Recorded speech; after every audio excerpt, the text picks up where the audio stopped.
Assalaamu calaykum asxaabta qaaliga idil ahaantiinba kulanti wanaagsan oo wacan halkaad naga daawanaysan waa janaalka Wanaag Sport Somali Channel. Fadlan haday tahay booqashada ugu horeysa soo booqato janaalka subscribe noo saar kambalelka furo si ay mar walba kugu soo gaaraan waxyaalahan soo gelino like iyo share iyo comment waa muhiim weeye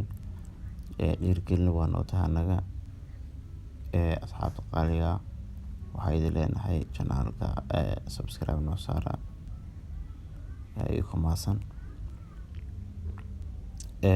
waxaan fiirin doonaa ciyaaraha oo maanta la ciyaari doono waxaynu eegi doonaa ilaa iyo 5 ciyaarood oo la ciyaari doono 5 saac 6 saac ilaa 7 saac ilaa 8 saac 9 saac meelahaas intaba waxaa kamid ah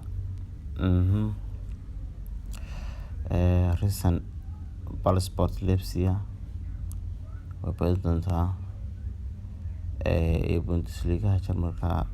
Bundesliga tuuga Heidenheim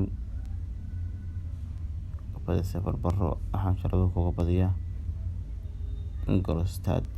galabada kuga badiyaa iyadna Werder Bremen iyo Paderborn iyagana kuga badiyaa Angersko iyo Lyon baa badinaysaa markaas asxaabta qaaliga halka faa'iideysto ka faa'iideysan wacan koodkuna waa kaas koodku waa 8UK AU5 ka faa'iideysta insha Allah waa mahadsantiin. Thank you.